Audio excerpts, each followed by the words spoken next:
Steve Jobs, 1. Childhood, abandoned and chosen. The adoption. Paul and Clara Jobs, Steve's adoptive parents, emphasized how special he was to them. Growing up, Steve knew he was adopted, and it influenced his desire for control and independence. Despite his harsh behavior at times, Jobs always regarded Paul and Clara as his real parents.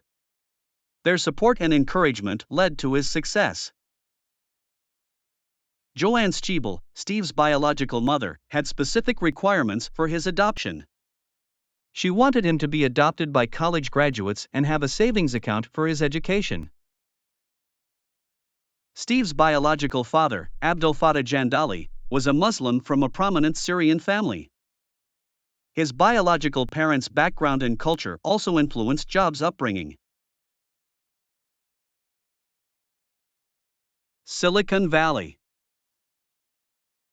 Steve's father, Paul Jobs, introduced him to mechanics and cars, nurturing his craftsmanship. This early exposure inspired Steve's passion for creating well-designed products. The Jobs' house, along with others in the neighborhood, was built by Joseph Eichler, known for his smart and affordable designs. This further reinforced Steve's love for good design and craftsmanship. The neighborhood was home to engineers from various military and technology companies, with one neighbor working at Varian Associates where Steve's mother was employed. It was the birthplace of the semiconductor industry, thanks to innovators like William Shockley, Robert Noyce, and Gordon Moore.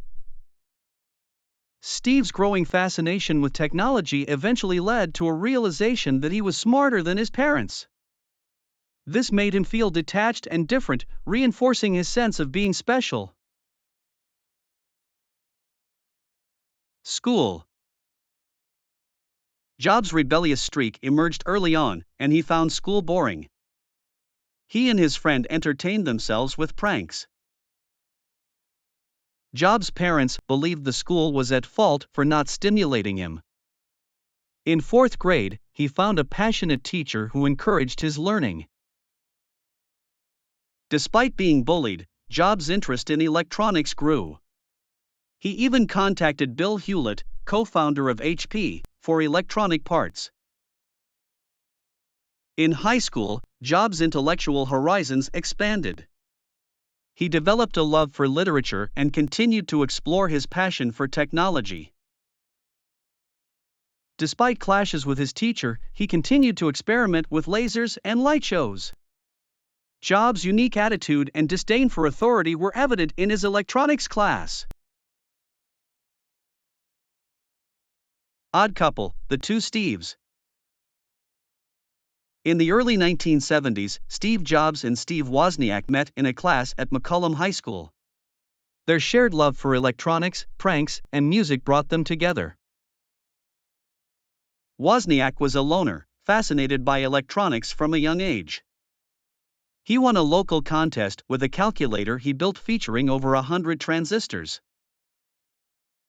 Despite academic challenges, Wozniak's passion for electronics persisted. He designed the cream soda computer with as few components as possible. Then, a meeting that would change history took place. A friend introduced Wozniak to Jobs, and they bonded over their shared interests. This partnership would revolutionize the tech industry.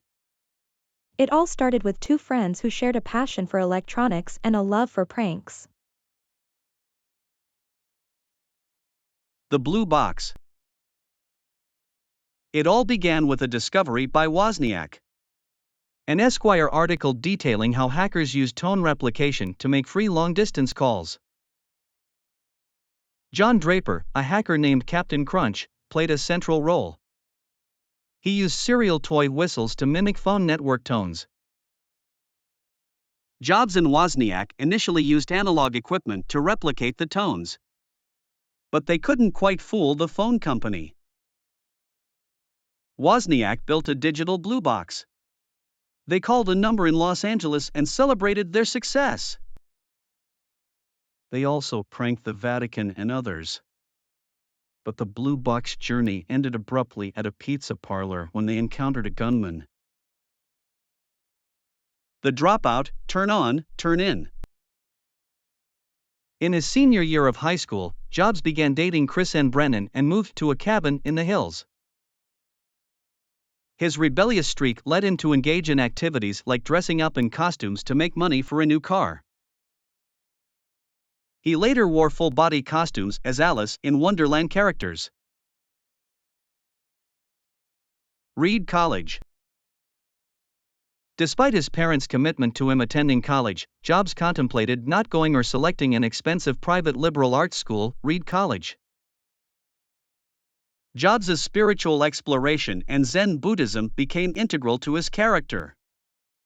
His intensity and quest for enlightenment manifested in his minimalist approach to life. Jobs' dietary choices became more extreme as he read books on nutrition and health. He embraced fasting, at times for a week or more, followed by careful breaks with water and leafy vegetables. Robert Friedland. Friedland had a troubled past and embraced Eastern spirituality. Jobs adopted some of his traits, including his intensity and powers of persuasion. Jobs also became interested in spirituality and spent time with Friedland. He introduced Jobs to a different level of consciousness. Friedland's techniques for using intense stares and silences also influenced Jobs' interactions with others. His confidence and salesmanship were also impacted. However, Jobs began to see Friedland as a charlatan as he commercialized the commune. Their falling out was due to Friedland's involvement in mining, which Jobs considered a betrayal of his spiritual principles. Dropout. Jobs felt burdened by the required classes at Reed College. He decided to only attend classes that interested him, like dance. He found joy in a calligraphy course, learning about typefaces, typography, and design. This later influenced his focus on the intersection of technology and the arts. Jobs believed this experience was pivotal, inspiring him to bring technology and design together in products like the Macintosh. He lived frugally, working odd jobs for income, attending Hare Krishna temple dinners, and continuing his personal quest for enlightenment. Jobs credited psychedelic experiences, particularly with LSD, as influential in shaping his perspective. He emphasized the importance of creating great things over making money.